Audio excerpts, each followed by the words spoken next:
Yeah, so this was a tag team project with my old friend Clark, who couldn't be here with us tonight. And we were interested to tell a rural story, and the phrase, the death of the family farm, was something that was a common interest, and we got to talking about the character of the auctioneer. So we had this interest in auctioneering before we had met Dale.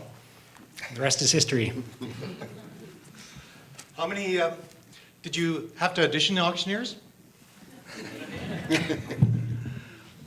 No, nothing like an audition, but did have coffee with a number of fellows around central Alberta, and Dale was gracious enough to let us follow him around for a summer. The National Film Board will have this on our website. It's www.nfb.ca, and you'll be able to download it or stream it. And it should be at the end of October that it will be up, so you can get it directly off the website. In the last month and a half, what have we done? Probably 5 or 6 again, and we've still got about 4 more to do this fall. We're in Ardrossan next Sunday.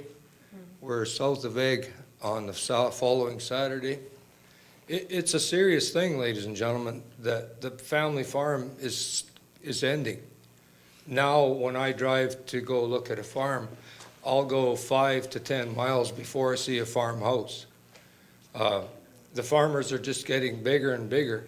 As you saw at the end, the combines that are rolling. We see from 2 to 10 combines in the field at a time, bigger than these. They're running 36 and 40-foot headers. They have full-time hired staff. The family farm is ending. It's coming to an end, and it's very sad to see. All these farms then get bought up quickly by large? Land is, we also sell land by auction. When did we do the last one? This spring. This April. spring, we sold a quarter of land, 1 mile from Vegreville, by auction, because I did one last year. Last year, we got $725,000 for a bare quarter of land. This year, we got $680. We've done lots of land by auction. It's becoming more and more popular because there's such demand for land. They don't make any more land, sir. Are these large corporations? Are they? No. Huge farmers that are taking over. Just expand. We've got a farmer, a neighbor of mine, farms 40,000 acres. That's a lot of land. They run 20 to 25 combines at a time. There's also a big company out there called One Earth. They run 20 to 25 combines. So the family farm is dying, unfortunately. They're just getting bigger and bigger. It's like you go here in the city. And by the way, I hate the city. For me to go to Walmart, or for you to go to Walmart, that's what it is like. You see these huge stores. That's what farming is becoming too, bigger and bigger. The small guy can't survive. My wife's dad raised 11 children on 2 quarters of land. And now that's a hobby farm. And I mean strictly a hobby farm. You got to have lots of land to keep going. So your neighbor with the 40,000 acres, is he Albertan, Canadian? Yes. Yep, yes, born in Vegreville, raised there.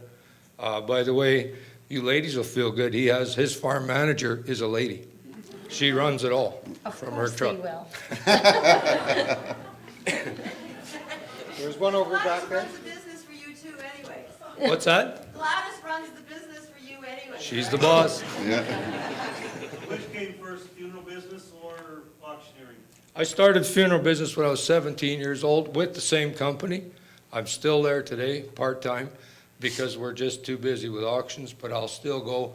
You know, I was there so long, lots of families phone and say, I want Dale to do my dad's funeral. I want Dale to, because I've been there so long, they just know me. So they'll ask for me, then Park will phone me and I'll go do the funeral for him. Thank you.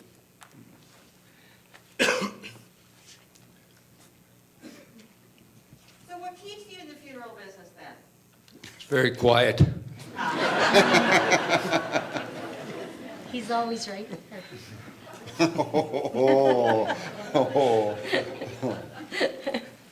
I like it. It's a satisfying job. It's sad, yeah. I hate doing young people's funerals or babies. I really hate that. But the old people, you know what? Life goes on. It's just a part of life. And I'm happy to help the families out. I will say, it really ties together. When I went to auction school, the first thing the teacher told me was, get to know the funeral director in your town. He'll help you. He knows the first person dead. And there's a sale there. And you know what? Lots of times I sit at the desk making arrangements with a family, and they'll say, what the hell are we going to do with all this stuff? So I whip my wallet out, give them the other card, and I say, I can help you. And you know what? Lots of young people now, they don't care. They have no time for that. I've had families throw me the keys to the house and the vehicles and say, here, just send us the check, look after it all.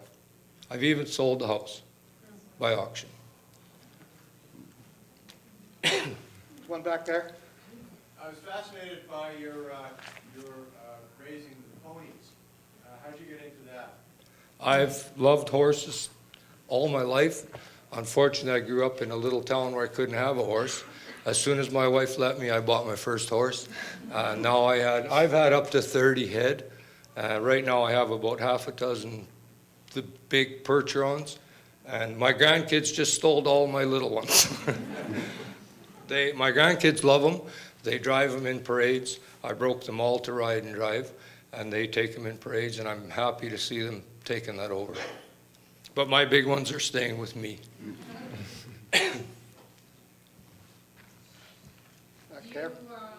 only harvest with the horses? I try and do as much as I can with the horses as possible.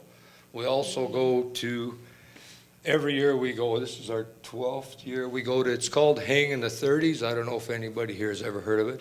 It's a cancer fundraiser where for 3 days we do everything from drilling a well, cutting hay, grading roads. That's everything that was done. Everything that was done in the 30s was done by horse or by hand. We go every year. This was our 12th year. And with my job this year was running the dump rake, side delivery rake, and the threshing machine. I hauled bundles right to the threshing machine. That's in Maleg, Alberta, for anybody who's interested. That's on the August long weekend. Long weekend. What's There- it again? Maleg, Maleg, okay. Maleg up towards St. Paul. Oh, okay. we had 45 teams working there this year. When we left on Sunday, we raised $208,000 for the cancer.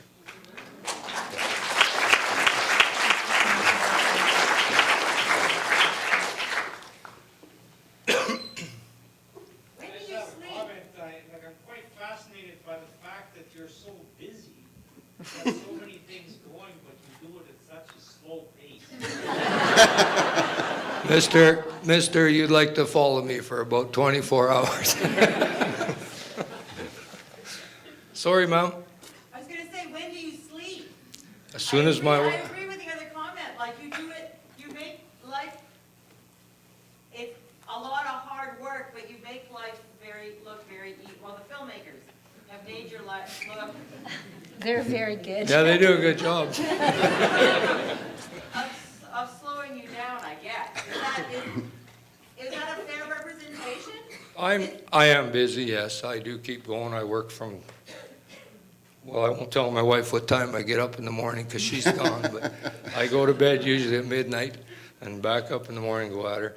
Lately, it's been really busy. I'm on the either I'm on the road out listing sales or booking sales or checking to see if they lined them up properly. You know, there's lots that people don't know about that happens behind the scenes. Yeah, I do love, I'll admit that I love films with a more reflective pace where you have a little bit of time to think. And so it just felt like a good match, this Alberta landscape with an observational fly-on-the-wall approach like we took. And it was a pleasure to work with Mike, our cinematographer here at the end. I don't know if you have any comments, Mike?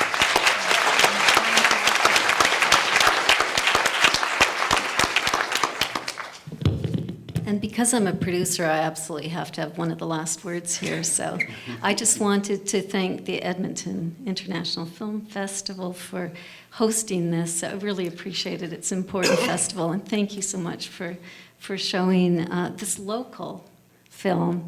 And for National Film Board, this has been a lovely project and a lovely documentary for us. It's wonderful to do something about our own province and where we live. And it was great working with Hans and the team and these people. So thank you very much, Dale and Gladys and Pete, for just putting up with the film crew all the time.